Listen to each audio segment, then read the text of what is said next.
नमस्कार दोस्तों, आप सभी लोगों का एक बार फिर से स्वागत है। आज मैं लेकर आ चुका हूं ओनरशिप रिव्यू आप लोगों के लिए। आज हमारे पास में ये जो बाइक है ना, इसको आप सिटी में चलाओ, ऑफ रोडिंग करो थोड़ी बहुत, या आप लेके चले जाओ पहाड़ों पर, तो ये मल्टीपल पर्पस के लिए आप यूज़ कर सकते हो। तो आज मैं इसका करने वाला हूँ ओनरशिप रिव्यू। ये है सुजुकी की वी स्ट्रॉम SX 250। तो इसके बारे में बात करेंगे। आज हमारे साथ में कौन है, इनको मैं बुलाना चाहूँगा अपने फ्रेम में। कुंदन भाई हमारे साथ में। कुंदन भाई, आपका बहुत बहुत स्वागत है। बढ़िया। तो आज हम डिटेल में इस बाइक के बारे में बात करेंगे कि कितना चलाया है, कैसा इसका परफॉर्मेंस है, कैसा इनका एक्सपीरियंस है। तो कुंदन भाई, सबसे पहले सुजुकी की बाइक पे कैसे भरोसा किया? सुजुकी की बाइक पे भरोसा की बात नहीं है, क्योंकि मैं मतलब फ़ैन हूँ एक तरीके से सुजुकी का। पहले एक्चुअली मैं मोटोजीपी वगैरह देखता था, हाँ। तो सुजुकी की बाइक देखता था। तो और मैंने थोड़ा रिसर्च किया इस इंजन के बारे में। बेसिकली ये जो इंजन है इनका, इंडिया में इन लोग ने ये इंजन लॉन्च किया है और ये बहुत ही रिलायबल है। बहुत टाइम से इसका ये इंजन चलता चला आ रहा है। हालांकि लिक्विड कूल नहीं है, बहुत लोग यहाँ पे बोलेंगे कि भाई ऑयल कूल्ड है, कूलिंग अच्छी नहीं होगी, लेकिन ये अब तक का सबसे बेस्ट इंजन है जो कि ऑयल कूल्ड में मिलता है पूरे इस कैटेगरी में। अगर मैं देखूं, चाहे वो 150 सीसी का हो या चाहे 250 सीसी का हो या 300 सीसी का हो, ठीक है, तो ये मुझे लगता है। और भरोसे की बात है, सुजुकी नाम ही अपना, मतलब आप समझ जाइए, अच्छा। Japanese technology. हाँ, तो क्या प्लान था? आप इसी प्रोडक्ट पे गए या कुछ और भी देखा था कि यार दो चार ये मेरे दिमाग में है, वो कौन से प्रोडक्ट थे, या सिर्फ पहले से डिसाइड कर लिया था कि यही बाइक लेनी है? नहीं नहीं, ऐसा नहीं है, पहले से नहीं डिसाइड किया था। एक्चुअली बहुत सारे कॉम्पिटिटर भी हैं इसके। मेरे को टूरिंग के लिए चाहिए था और मेरा पर्पस था कि मैं अपनी जो टूरिंग है वो बजट फ्रेंडली बनाऊं। और फिर मैंने रिसर्च करना चालू किया। मैंने KTM देखी, मैंने रॉयल एनफील्ड की हिमालयन देखी और मैंने एक्सपल्स तक भी देखी। लेकिन मुझे सबसे बेस्ट इसलिए लगी क्योंकि देखिए, सबसे पहले आज का जो प्राइस है ना, बहुत ही बढ़िया है। अंडररेटेड बाइक है, लोग जानते नहीं हैं। एंड इसका माइलेज 250 सीसी में ये मुझे 35 से 40 का एवरेज दे रही है हाईवे पे। मुझे और क्या चाहिए था? मुझे मेरी एक बजट फ्रेंडली ट्रैवलिंग हो गई, इसीलिए मैंने इसको चूज़ किया। बहुत बढ़िया।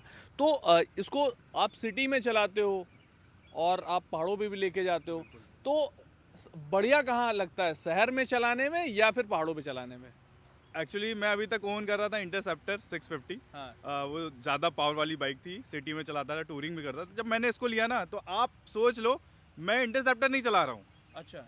आप इतना मतलब अंतर आया, क्योंकि सिटी में इसको चलाने में इतना ज़्यादा कंफर्टेबल लगी। इसकी जो सीट है इतनी कंफर्टेबल है, मतलब सिटी में। एंड लॉन्ग राइड के तो क्या ही कहने हैं, लॉन्ग राइड में तो एकदम स्टेबल चलती है। और क्योंकि मैंने इंटरसेप्टर से स्विच किया है, तो मेरे को ज़्यादा कंफर्टेबल लगी। हो सकता है KTM ड्यूक ज़्यादा, मतलब KTM एडवेंचर ज़्यादा कंफर्टेबल हो, बट मैंने इंटरसेप्टर से इस पर स्विच किया, तो ये मुझे ज़्यादा कंफर्टेबल लग रही है। अगर एक दिन में 400 या 500 किलोमीटर चलाना हो, मतलब थोड़े ख़राब रास्ते भी हों, अच्छे रास्ते भी हों, तो कैसा एक्सपीरियंस रहा है, या लोगों को क्या फीडबैक दोगे? क्या 400-500 किलोमीटर जाना हो तो कैसा रहेगा? भाई 500 किलोमीटर तो आप इजीली चले जाओगे इसमें क्रूज़ करते हुए, 100 और 90 पे कोई इशू नहीं होगा। 100 के बाद इशू होता है, बट बैठने में कोई इशू नहीं होगा। हालांकि 1 घंटा आप 2 घंटा बैठ जाओ एक जगह पे, तो आप सीट पे भी बैठोगे तो आपकी बट हाँ। गर्म हो जाते हैं। हाँ। लेकिन कंफर्ट रहता है, ऐसा नहीं कि कंफर्ट नहीं है।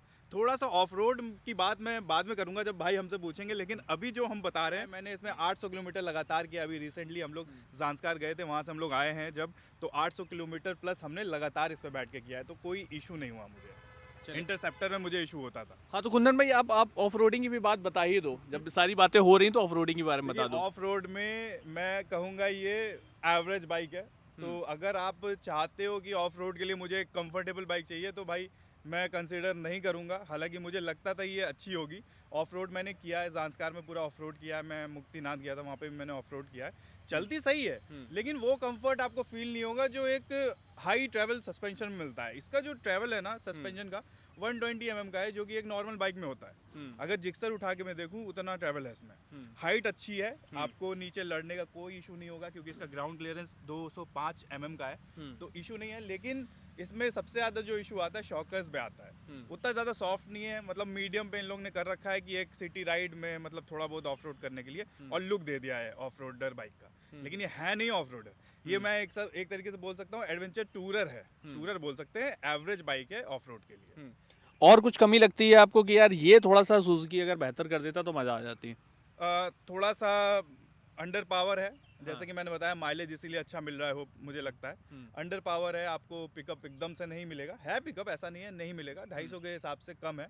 अगर मैं कंपेयर कर देता हूँ एडवेंचर 250 से, तो उसके मुकाबले पावर कम है। हालांकि पूरा ओवरऑल तो अच्छा है। एक चीज़ और मेरे को इशू लगी इसके हैंडल की। हैंडल मैंने एक ऑफ रोड किया तो इसमें से जो आवाज़ आने लग गई है कच अच्छा। कच करके, ठीक है। मैं जाने से पहले भी आ रही थी, मैंने उसको ठीक कराया, फिर मैं ऑफ रोड किया, एक ऑफ रोड में फिर से हो गया ऐसा। अच्छा, तो ये इशू मेरे को देखने को मिला है इसके उसमें। अभी तक कितने किलोमीटर चला चुके हैं?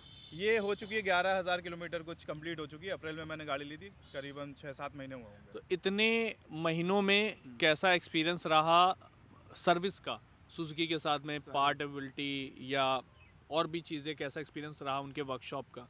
सर्विस के मामले में तो एक नंबर है। अच्छा। सर्विस में आपको इसके सारे पार्ट्स मिल जाएंगे। हाँ। आपको इंजन के भी सारे पार्ट मिल जाएंगे। जैसा कि मैंने देखा है, मेरे में तो कुछ नहीं हुआ है, हाँ। लेकिन बहुत लोगों का मैंने रिव्यू देखा है, उसमें मैंने देखा कि किसी के इंजन में कुछ प्रॉब्लम हो गई थी तो उसको तुरंत हाथों हाथ पार्ट्स मिल गए थे। अच्छा। मेरे में भी ज़्यादा कुछ चेंज तो नहीं हुआ है, लेकिन पार्ट्स इसके अवेलेबल रहते हैं, ऐसा मैंने देखा है।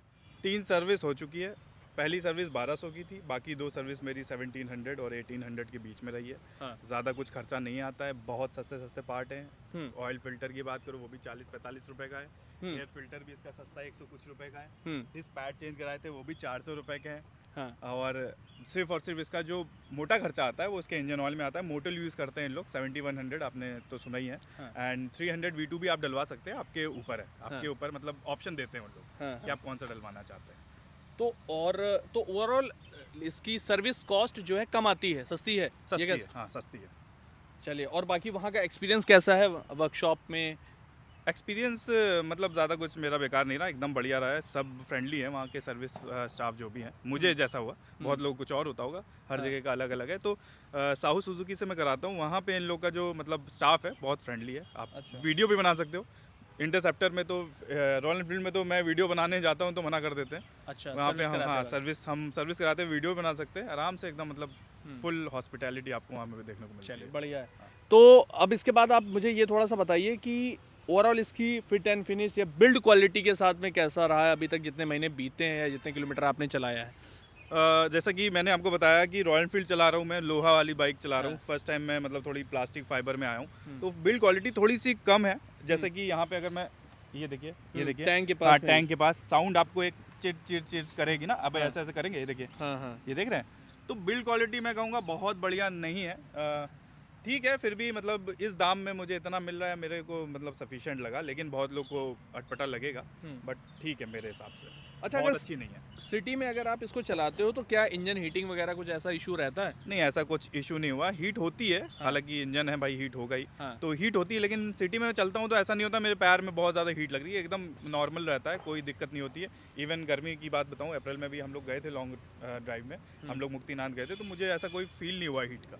और इवन जब ये हीट होती है तो और अच्छी चलती है, स्मूथ हो जाती है। अच्छा, पिलियन को कैरी किया आपने अभी तक? हाँ बिल्कुल। तो पिलियन का कैसा एक्सपीरियंस है? पिलियन बहुत इजीली बैठ जाता है इसमें। इवन मैंने लगेज भी बांधे हुए थे, पिलियन भी बैठा था, मैं भी बैठा था, बहुत इजीली आप देख सकते हो। बहुत ज़्यादा साइज़ आप देख सकते हो कितनी ज़्यादा, इसका व्हील बेस भी बहुत लंबा है एंड इसकी सीट की भी जो लंबाई है बहुत ज़्यादा है, तो ईजिली बैठ जाता है पिलियन इसमें।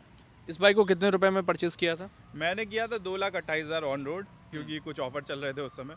हालांकि इसका जो ऑन रोड आता है 2,45,000 या 50 पे जाता है, बट उस समय कुछ ऑफर चल रहे थे जिसमें मुझे 2,28,000 की पड़ी थी। अच्छा। और ऑफर चलते रहते हैं इसमें, अगर कोई लेना चाहता हो तो। सिटी में क्या माइलेज निकालती है, और अगर आप लॉन्ग राइड पे जाते हो वहाँ पर क्या माइलेज निकलता है? सिटी में ये मुझे 32 to 35 देती है, एंड लॉन्ग में मुझे अभी तक इसने जो हाईएस्ट दिया है, मैं गया था उत्तराखंड तो इसने मुझे दिया है 40 का।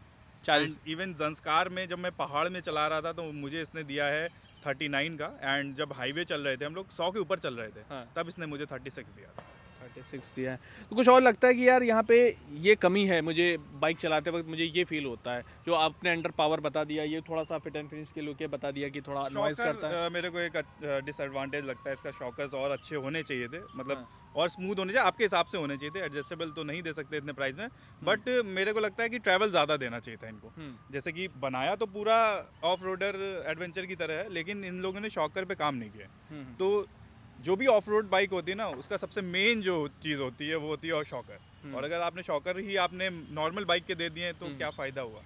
तो इसीलिए मेरे को शॉकर सबसे बड़ा डिसएडवांटेज लगता है, बाकी मुझे बाइक बढ़िया लगती है। तो सुजुकी की अगर ये वाली बाइक लेनी होगी या किसी का बजट हो लगभग 2.5 लाख रुपए के आसपास, तो क्या आप ये रिकमेंड करोगे? बिल्कुल बिल्कुल रिकमेंड करूंगा, अगर उनको प्रॉब्लम नहीं होती शॉकर से तो। जैसे बहुत ज़्यादा ऑफ रोड नहीं करते, तो वो ले सकते हैं। और माइलेज चाहिए, देखिए आज के ज़माने में क्या, हम मिडिल क्लास लोग हैं भाई, हमको पैसा बचाना है। अगर ट्रैवल आप रेगुलर बेस पे करते हो तो हमको पैसा बचाना होता है, कम से कम पैसे में हमारा ट्रैवलिंग हो जाए।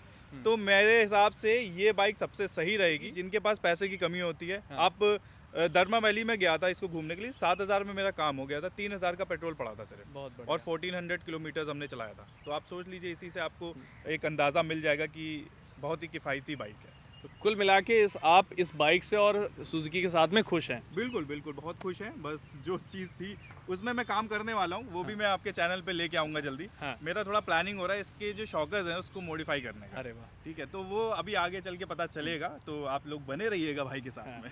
तो ये थे कुंदन भाई, thank you so much time निकालने के Thank लिए। you. अगर ये वीडियो पसंद आया तो वीडियो को कर सकते हैं लाइक, और चैनल पर पहली बार है चैनल को कर सकते हैं सब्सक्राइब। मिलते हैं किसी और वीडियो में, तब तक आप सभी लोग अपना ध्यान रखिए। Thank you so much.